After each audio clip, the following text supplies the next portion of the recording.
Hello guys, my name's Irene. Welcome back to my channel. Why did I think it was okay to do that with my arms? Please never let me do that again. Thank you.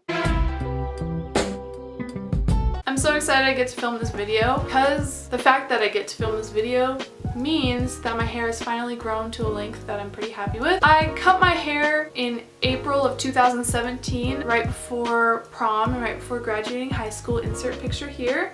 I thought it was a good idea at the time. Basically, I had nicely layered, really long hair, like it touched my hip bones, and I got it cut blunt, just like right here. I saw it on someone else and I was like, that is gorgeous. I got it done and then I hated it. No hate whatsoever toward the lady who cut my hair because I got exactly what I asked for. Like, I asked for this. I wanted this.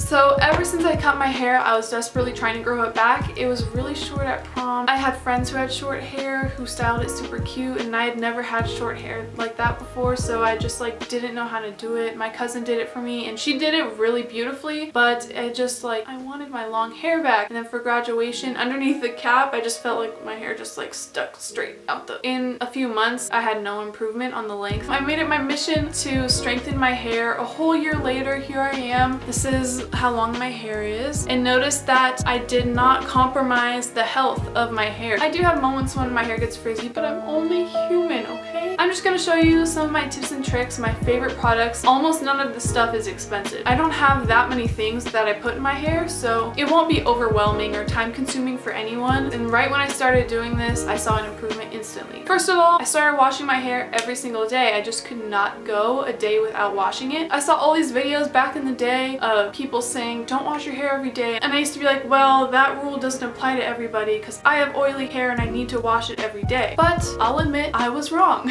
Basically, my hair was producing extra oil to overcompensate for the fact that I was constantly stripping it of those oils. So last year, after I got back from Greece, I was like, we're growing this shit out. Come on, let's go. And I stopped washing my hair so often. Instantly, it just felt gross, flat, because the oils were weighing it down. That is something that I personally believe is inevitable. You're going to be experiencing some of that when you first cut back on washing your hair. You just need to give your hair some time to realize like, oh, I don't need to produce this much oil anymore. Now here's the downside. I got really discouraged because on my second day hair, I would hardly go to third day hair.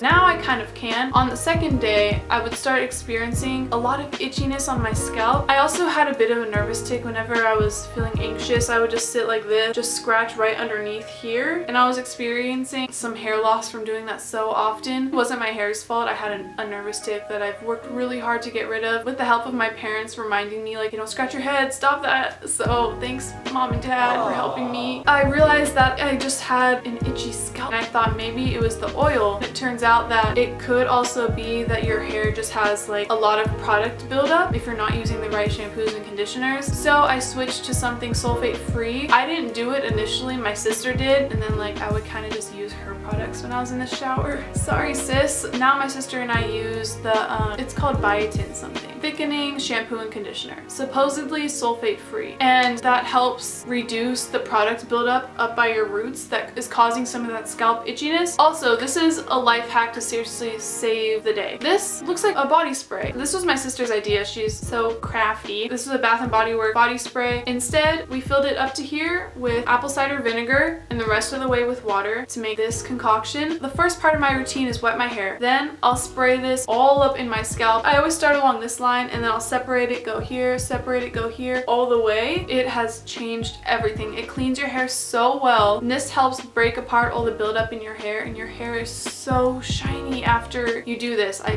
promise it works so well. I actually let that sit for a few minutes while I washed my face. Then I used the biotin thickening shampoo, and I use that just to sort of overall clean the hair and then remove the apple cider vinegar because it's a really strong smell and I don't want my hair to smell like that. And then I'll put on the biotin thickening conditioner afterward and let that sit. I put it in from here down, and that's basically it. So that's on my hair washing days. After I get out of the shower, I have these two products. This one is the Garnier Fructis Sleek and Shine Anti-Frizz Serum with argan oil from Morocco. And this one I just recently got. You can tell because this one is like way more full. This is the Nourishing Plus Coconut Milk Anti-Breakage Serum. Indulge your senses with this exclusive blend with coconut milk, coconut oil, and ultra whipped egg white proteins. This one really does smell amazing. So this one's thicker. I kind of use a mix, like I'll do one pump of this and one pump of that, and I'll just do them both, and then I'll apply them here down. So those, like I said, are on my hair washing days. Back to the issue I was telling you earlier, on my second day hair, sometimes it doesn't smell as good, and that's what really tempts me to want to wash it. I'm like, I gotta wash it, but I don't want to. Ooh, what do I do? And this is my last and final product that I'm gonna tell you guys about. This is the Not Your Mother's Beach Babe Texturing Dry Shampoo. First of all, I don't use this as a dry shampoo. I think that dry shampoo just does not work. I think it's a myth.